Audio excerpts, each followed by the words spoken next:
오늘부터 마가복음을 묵상합니다. 여러분, 마가복음은 복음서 중에 가장 분량이 적은 복음서지만 가장 먼저 쓰여진 복음서입니다. 그래서 다른 공간복음의 저자들이 이 마가복음을 참고해서 또 그들이 조사한 자료를 추가해서 복음서를 썼을 것이다, 이렇게 생각을 합니다.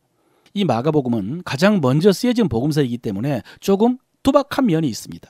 그래서 앞으로 읽어보면 알겠지만은 시간적이나 공간적인 흐름을 고려하지 않고 사건과 교훈들을 모아가지고 그냥 나열한 것 같은 본문이 많습니다. 또 설명도 자세하지 않는 것 같은 그런 말씀이 많습니다. 그러나 그런 투박함이 오히려 초대교회, 원시교회의 신앙과 분위기를 엿볼 수 있는 기회가 되기도 합니다. 여러분, 이 마가복음을 쓴 사람은 우리가 사도행전에서 배웠던 그 마가 요한입니다. 바울 바나바와 함께 1차 전도여행 때 함께 따라갔던 바나바의 조카입니다. 어머니는 마리아인데 예수님께서 잡히시기 전 유월절 만찬을 이 마리아의 집에서 행하셨습니다. 그래서 자연스럽게 그의 집이 초대교회가 되었고 예루살렘 교회가 되었고 오순절 성령 강림이 이 마가 요한의 집에서 이루어졌습니다. 이 마가는 베드로가 훗날 내 아들 마가라고 불렀던 그 마가입니다. 그래서 신앙적으로 베드로의 영향을 많이 받은 것 같고요. 그래서 베드로는 따로 복음서를 남기지 않았는데 이 마가복음이 베드로의 복음이라고 해도 과언이 아닐 것입니다. 오늘 1장 1절입니다.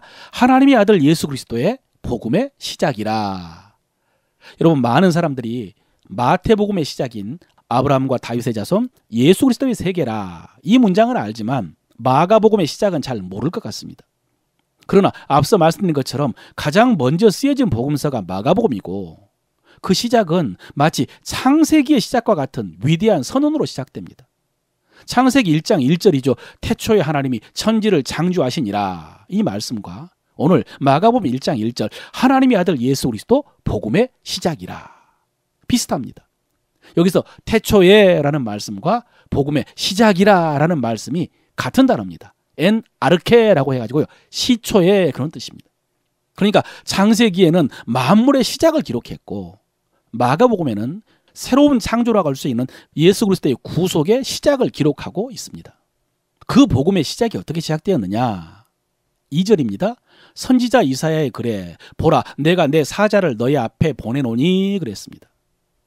예수 그리스도의 복음의 시작이 선지자의 글을 통해서 시작되었다는 의미입니다. 다시 말하면 구약에 기록된 하나님의 말씀이 성취되는 것으로 예수 그리스도의 복음이 시작되었다는 것이죠. 여러분, 이것은 창세기의 천지 창조가 하나님의 말씀으로 시작된 것과 같습니다. 하나님이 이르시되 빛이 있으라 하시니 빛이 있었고, 이것입니다. 이것을 요한복음에서는 태초에 말씀이 계시니라 그랬죠.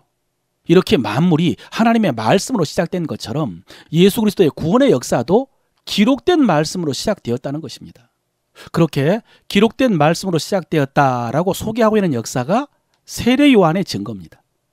선지자 이사야의 글에라고 하면서 내 사자를 너희 앞에 보내겠다는 말라기서의 말씀과 광야에서 외치는 자의 소리에게 주의 길을 준비하라 라고 한 이 이사야서의 말씀을 소개하면서 이렇게 기록된 것과 같이 세례 요한이 광야에 이르러 죄사함을 받게 하는 회개의 세례를 전파하니 이랬습니다. 여러분, 이 표현이 중요합니다. 기록된 것과 같이. 선지자 이사야의 글에 기록된 것과 같이 세례 요한이, 이 흐름입니다. 여러분, 하나님의 역사는 이렇게 기록된 말씀이 성취된다는 의미입니다. 또 기록된 하나님의 말씀은 이렇게 반드시 성취된다는 의미입니다.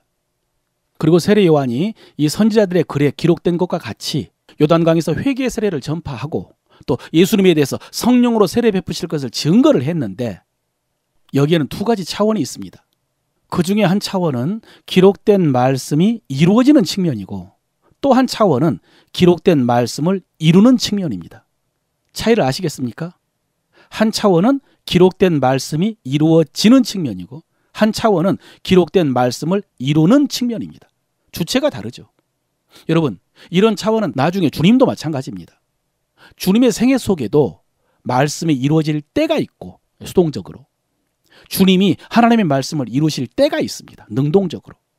이 두 가지 차원은 둘 다 필요하고 둘 다 중요합니다. 지금 세례 요한의 경우에는 말씀을 이룬 것입니다. 요한은 선지자들의 글을 통해서 하나님의 역사를 깨달았고 또 그 말씀을 통해서 자신의 사명을 깨달은 것입니다. 그래서 그 말씀을 따라 광야에 가서 주의 길을 예비하는 마음으로 백성들에게 회개의 세례를 전파한 것이고요. 또 주님에 대해서 불과 성령으로 세례 주실 뿐이다 라고 증거를 한 것입니다.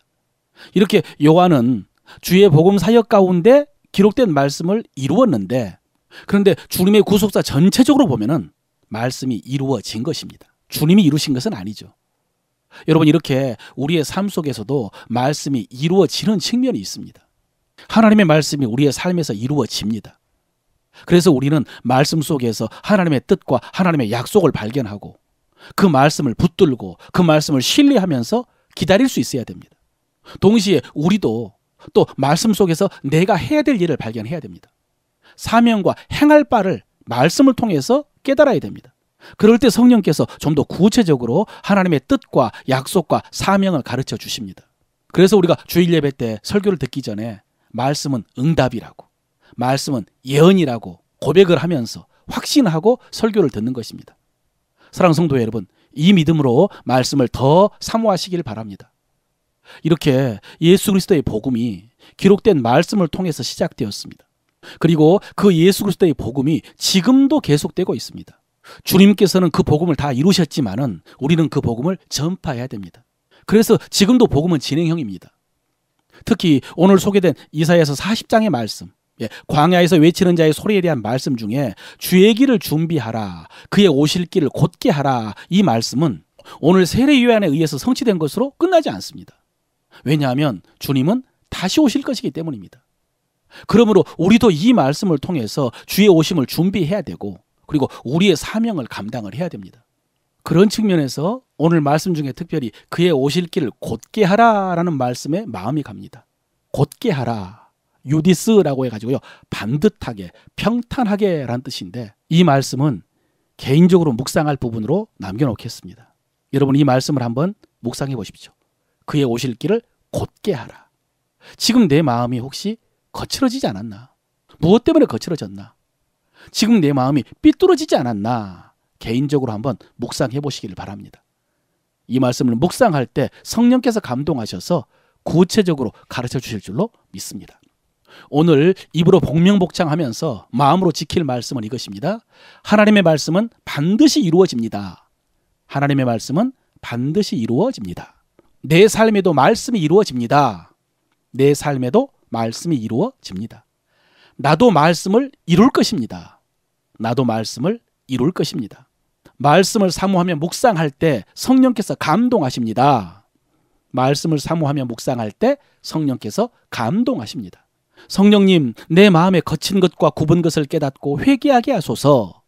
성령님, 내 마음에 거친 것과 굽은 것을 깨닫고 회개하게 하소서. 아멘.